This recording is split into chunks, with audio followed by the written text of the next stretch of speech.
tardes, mi nombre es Rosa María García Alvarado y mi equipo y yo les hablaremos acerca de los poderes de la Unión. A grandes rasgos les hablaremos sobre sus facultades, obligaciones y requisitos que se necesitan para pertenecer a alguno de ellos. Pero primero hablaremos sobre los poderes de la Unión. Nuestro Estado adoptó por dividir su gobierno en 3 tipos de poderes, que es el ejecutivo, legislativo y judicial. Estos poderes se encuentran en nuestra Carta Magna, en nuestra Constitución Política de los Estados Unidos Mexicanos del año de 1917. Encontramos que el ejecutivo se encuentra en el artículo 80 constitucional. El legislativo lo encontramos que está en el artículo 50 constitucional y posteriormente encontramos al judicial que se encuentra en el artículo 94 constitucional. Ahora, hablando de otros rasgos, yo les voy a hablar específicamente del poder ejecutivo, que ya habíamos mencionado que se encontraba en el artículo 80 constitucional. Muy bien, el poder ejecutivo se encarga de planificar, diseñar y ejecutar el plan de un país. ¿Bajo qué? Bajo la Constitución, bajo los regímenes de las leyes, y vamos a encontrar que el presidente es quien está bajo el poder ejecutivo. El presidente de los Estados Unidos Mexicanos es quien se encarga del poder ejecutivo, solamente él y nada más que él. Obviamente, de acuerdo y también acompañado sobre el gabinete, pero eso es otra cuestión. Ahora hablando con exactitud de la naturaleza jurídica del poder ejecutivo, es que ellos pueden ejecutar las leyes que el legislativo crea. Entonces ahí encontramos la primera característica que los hace los poderes de la Unión. Digamos, agarrados de la mano, hablando metafóricamente, encontramos esa primera característica donde el ejecutivo ejecuta todas las leyes que el legislativo emana de sí mismas. Ahora, también el presidente, el poder ejecutivo puede vetar algunas reformas que se realicen. Si él dice, ok, esta no corresponde, no es de carácter, digamos, propio, puede vetarlas. Esa es una de sus cuestiones. Otra de sus cuestiones, hablando como un órgano legislativo, claro que puede también funcionar como un órgano legislativo, como crear un reglamento dentro de... Ahora, hablamos que cuando hay una suspensión de garantías individuales, esto directamente lo hace el presidente de la República. ¿Bajo qué? Bajo fundamentos legales, nada más que eso. El presidente puede tomar esa potestad, pero mientras tanto se le considere que está bajo un marco jurídico. Ahora bien, el presidente de la República también puede resolver cuando las cámaras no se ponen de acuerdo, hablando sobre la terminación anticipada de algún periodo de las sesiones. Esa es una. Otra cuestión es que, digamos que la función primordial del Poder Ejecutivo es planificar, evaluar y diseñar el plan de un país y que sea benéfico para él, porque si no existe obviamente no va a poder haber alguna armonía dentro de un Estado de Derecho. Ahora, vamos a hablar estrictamente de las facultades y obligaciones que tiene el presidente de la República de los Estados Unidos Mexicanos correspondientes a su país. Muy bien, entonces hablamos sobre las facultades, que está en el artículo 89 constitucional. Muy bien, entonces hablamos primero que el presidente tiene la facultad y la obligación de promulgar las leyes del Congreso de la Unión. Esa es una característica, una facultad.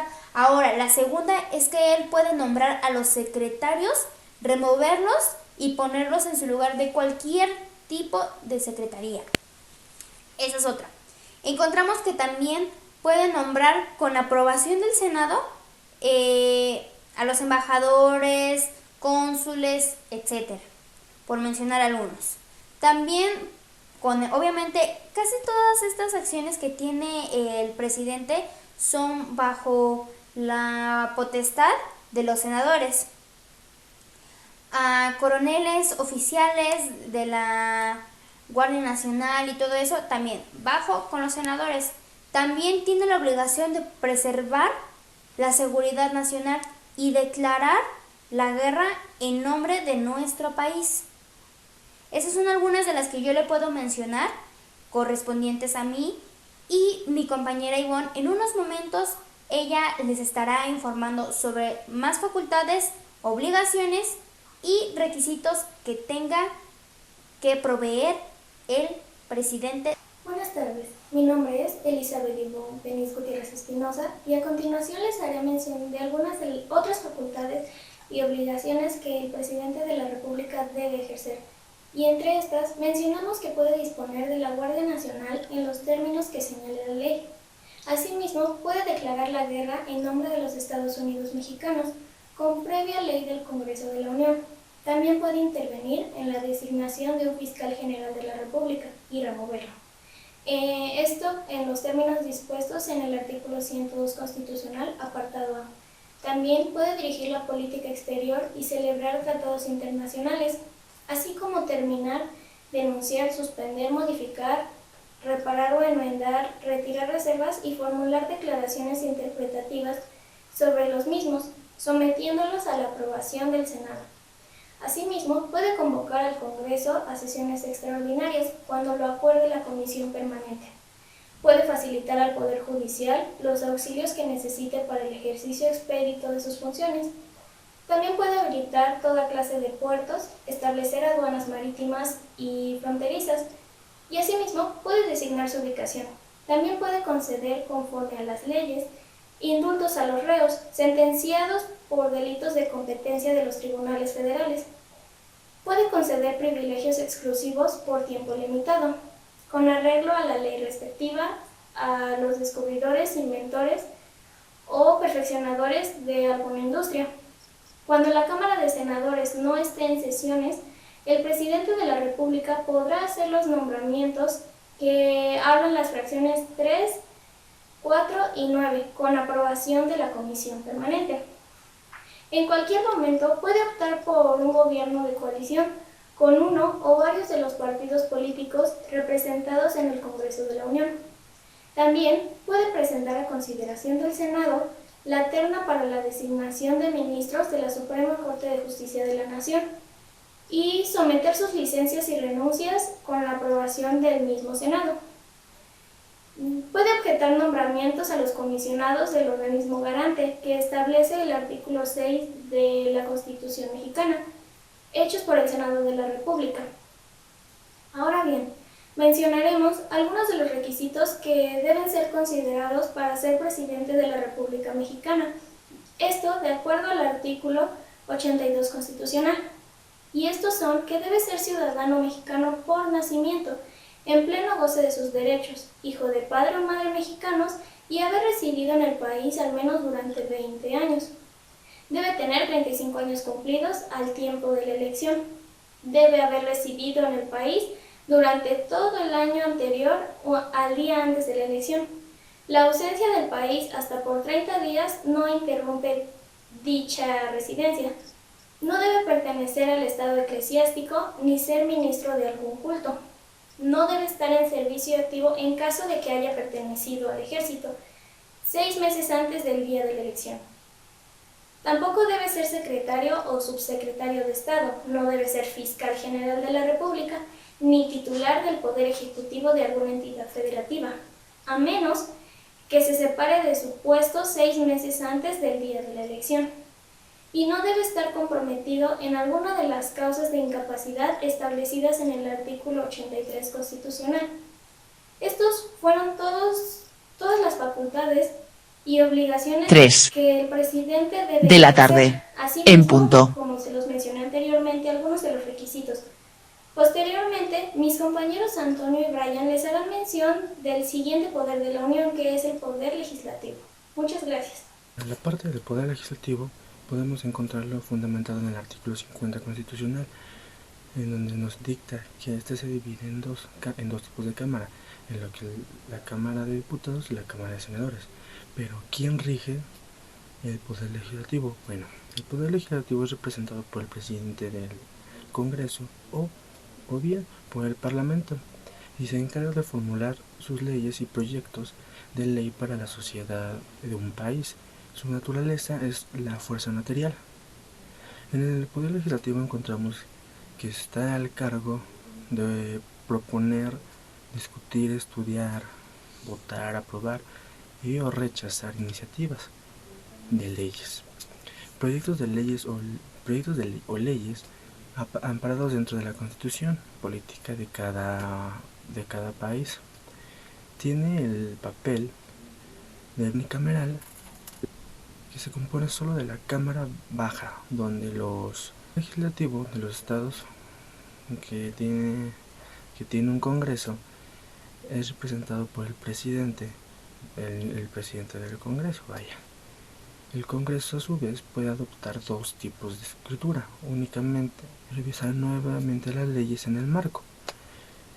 En el marco de acción relacionada compuesta por diputados son elegidos democráticamente, y la bicameral es el Congreso que compone de una Cámara Baja de diputados y una Cámara Alta que de senadores. La Cámara Baja es la representación popular y la Cámara Alta con las relaciones económicas, políticas y sociales del Estado. El Parlamento son los representantes elegidos por el pueblo para expresar la voluntad de este. ¿Qué puede hacer el legislativo? Bueno, este puede entrar en un juicio político en contra de un ejecutivo. El Senado resuelve las cuestiones políticas llenando ciertos requisitos que surgen entre los poderes. De un Estado fue fundado en el artículo 76. El Senado se rige en el jurado para conocer los delitos oficiales de los altos funcionarios en el mismo artículo. Acto judicial, materialmente legislativo, es la jurisprudencia. En el artículo 52 constitucional hablamos sobre la Cámara de Diputados, que estará integrada por 300 diputadas y diputados electos según el principio de votación mayoritaria relativa, mediante el sistema de distritos electorales uninominales, así como por 200 diputadas y diputados que serán electos según el principio de representación proporcional, mediante el sistema de listas regionales votadas en circunscripciones plurinominales.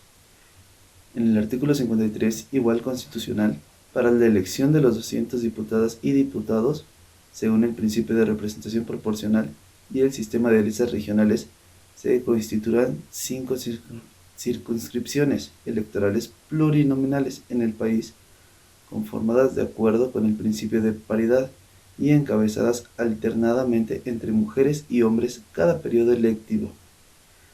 La ley determinará la forma de establecer la demarcación territorial de estas circunscripciones. También hablamos sobre los requisitos para ser diputados, que vienen establecidos en el artículo 55 constitucional. Algunos de ellos son: ser ciudadano mexicano por nacimiento en el ejercicio de sus derechos, tener 21 años cumplidos el día de la elección, ser originario de la entidad federativa que se le haga la elección o vecino de esta residencia, no estar en servicio activo en el Ejército Federal ni tener mando en la Policía o Gendarmería Rural, no ser titular de alguno de los organismos en los que esta Constitución otorga autonomía. También no ser ministro de la Suprema Corte de Justicia, ni ser secretario del Tribunal Electoral, al igual que los secretarios de gobierno de las entidades federativas, los magistrados y jueces federales y locales, así como los presidentes municipales y alcaldes en el caso de la Ciudad de México, no podrán ser electos en las entidades de sus respectivas jurisdicciones si no se reparan definitivamente de sus cargos 90 días antes de la elección. No ser ministro de algún culto religioso y no estar comprendido en alguna de las incapacidades que señala el artículo 59 constitucional. Cámara de Diputados. Sesiones ordinarias. Artículo 36 constitucional. Son aquellas que se desarrollan en fechas establecidas formalmente, las que se celebran durante los periodos de sesiones ordinarias establecidas en la Constitución. Se realizan los martes y jueves de cada semana y duran hasta 5 horas prorrogables por el Pleno. Se podrán realizar en diferentes días cuando los acuerde la conferencia. La Cámara no puede suspender sus sesiones por más de 3 días sin consentimiento de la Cámara de Senadores. Sesiones extraordinarias. Artículo 37 constitucional. Celebra fuera de periodos de sesiones ordinarias enunciados en la Constitución. Trata únicamente de asuntos incluidos en la convocatoria que decrete la Comisión Permanente. El presidente cita sesiones por regla general 48 horas. En caso de urgencia serán con 24 horas a través de servicios de difusión de la Cámara. El presidente deberá explicar objeto de convocatoria. Los asuntos no agotados deberán ser listados siguiente sesión de periodo de sesiones ordinarias. Solemnes. Conmemorar sucesos históricos o efemérides. Recordar pública y solemnemente méritos de personajes. Recibir visitantes distinguidos, delegados permanentarias o invitados especiales, realizar actos protocolarios o diplomáticos. Sesiones permanentes para tratar asuntos que se acuerden, decretar recesos que estime pertinentes. No podrá darse cuenta de cualquier otro asunto no comprendido en el acuerdo, salvo de carácter urgente que el Pleno acuerde incluir. Podrá darse por terminada cuando el Pleno lo acuerde. Antes de clausurarla, se podrá leer, discutir y aprobar la misma. Ninguna sesión podrá prorrogarse más allá de dicho término. Cámara de Senadores. Sesiones ordinarias. Artículo 49 constitucional. Sesiones extraordinarias. Artículo 51 constitucional. Sesiones solemnes, sesiones secretas, sesiones solemnes y sesiones permanentes. La Cámara de Senadores tiene 5 tipos de sesiones, las cuales son sesión ordinaria, extraordinaria, solemne, secreta y permanente. Estas tienen que ser realizadas conforme a lo que dice el artículo 65 y 66 de la Constitución mexicana. Se llevan a cabo los días martes y jueves de cada semana, dan inicio a las 11 horas y duran aproximadamente hasta 4 horas. La sesión secreta es aquella donde el presidente consulta al Pleno para una estricta reserva. Esto incluye a todos los que están presentes. La sesión permanente es aquella que solo recibe casos o asuntos de carácter urgente. Y por último está la solemne. Esta es la que conmemora fechas importantes, da homenajes a personajes ilustres y recibe a los invitados distinguidos, ya sean extranjeros o nacionales. El Poder Judicial se encuentra fundamentado en el artículo 94 de nuestra Constitución y dice que ésta se deposita el ejercicio del Poder Judicial de la Federación en una Suprema Corte de Justicia, en un tribunal electoral, en tribunales colegiados y unitarios de circuito, en juzgados de distrito. Su naturaleza es la Constitución. El artículo 53. La Cámara de Diputados acusa ante el Senado efectos del juicio político de los miembros del Poder Ejecutivo y de la Corte Suprema de Justicia. Según el artículo 59, los juzga la Cámara de Senadores para destituirlos, si es así como corresponde. También nos habla sobre el artículo 75, en el inciso 20, el Congreso a la Suprema Corte de Justicia le establece sus tribunales inferiores. El Poder Judicial resuelve los conflictos federales y locales a través de los juicios. Ahora hablaré sobre las facultades y las obligaciones del Poder Judicial. Y dice que esto es importante resaltar que el Poder Judicial no tiene la facultad de actuar de oficio cuando se inicia una diligencia judicial sin que la parte interesada haya actuado, sino que debe hacerlo a petición de la parte, cuando la parte interesada exige su actuación y no puede juzgar sobre los contenidos de la ley, sino según la misma. También controla a los poderes públicos, especialmente al Ejecutivo, sirve como defensa para que el poder legislativo y el poder ejecutivo no puedan abusar de su poder frente a los ciudadanos. También es tutelar la supremacía de la Constitución frente al resto del ordenamiento jurídico. El Poder Judicial también debe responder frente a la Constitución y proteger el ordenamiento el orden de la Constitución, y para ello se vale de diversos medios, entre ellos está el juicio de amparo. La integración del Poder Judicial, primero tenemos la Suprema Corte de Justicia de la Nación, después tenemos al Tribunal Electoral, enseguida tenemos a los tribunales colegiados, unitarios de circuito, juzgados de distrito. La competencia que ella tiene es que se regirá por lo que dispongan las leyes, de conformidad con bases que establezca la Constitución en el artículo 94 constitucional. Es el máximo tribunal constitucional del país. Esta se encargará de defender el orden establecido por la Constitución Política de los Estados Unidos Mexicanos, al igual que mantener el equilibrio entre los poderes y ámbitos de gobierno a través de sus resoluciones que emite.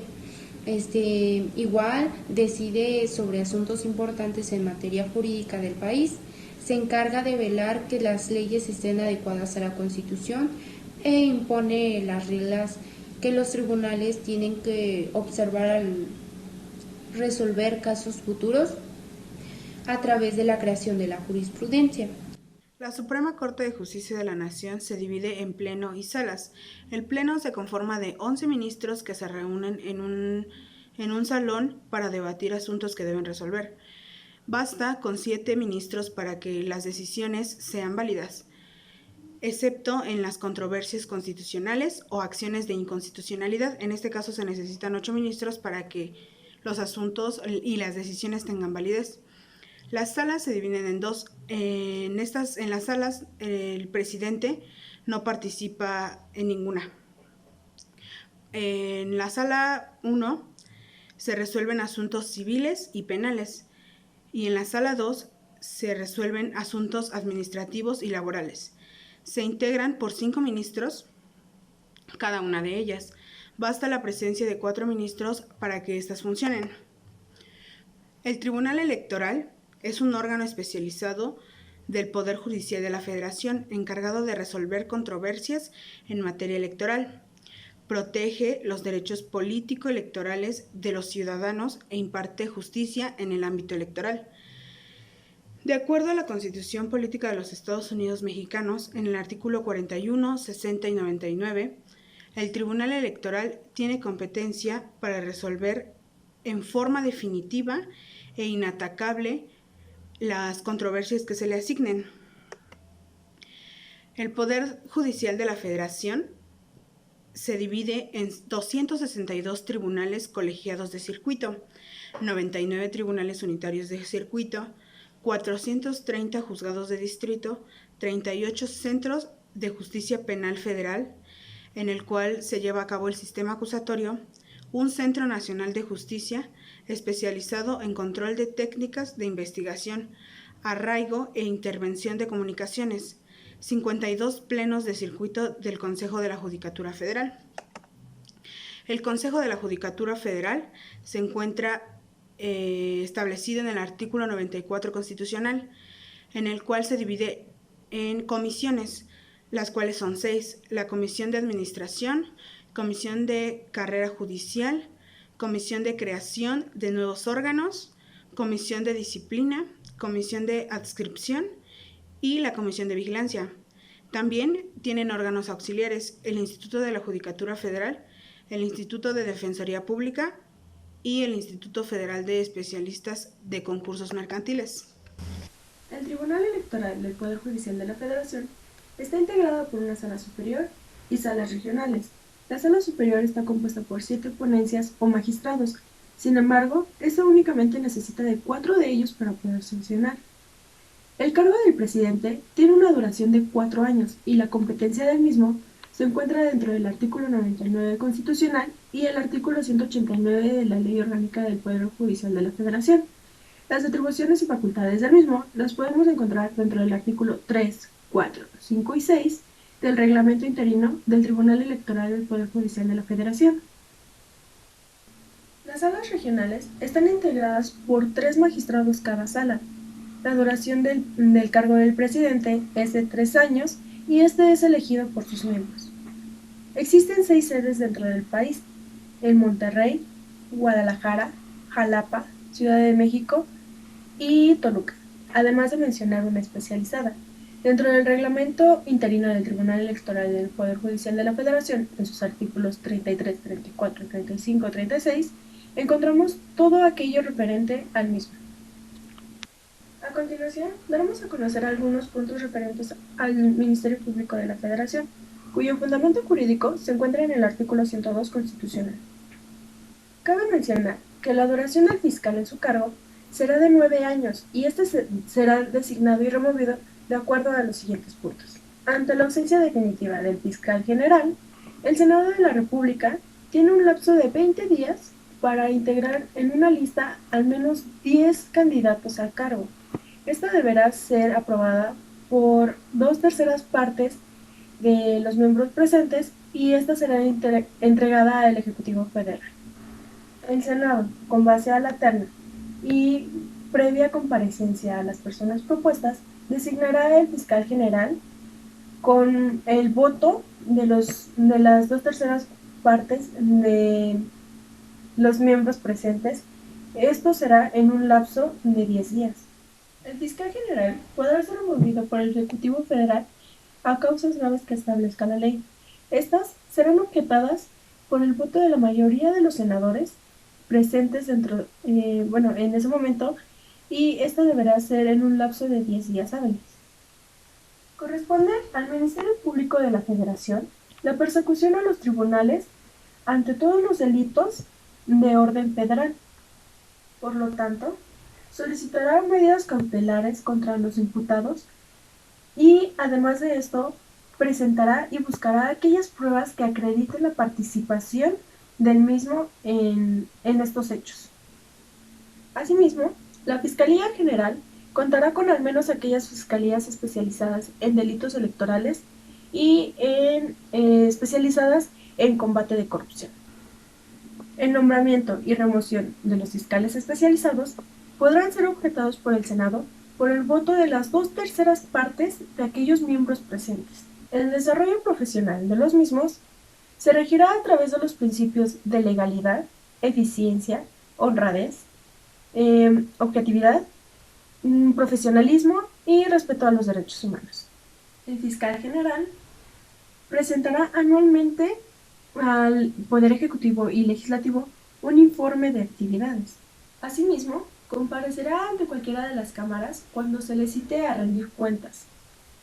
Finalmente, este artículo nos menciona que el fiscal general de la República y sus agentes van a ser responsables de toda falta, omisión o violación hacia la ley que, eso incurra con motivo en sus funciones.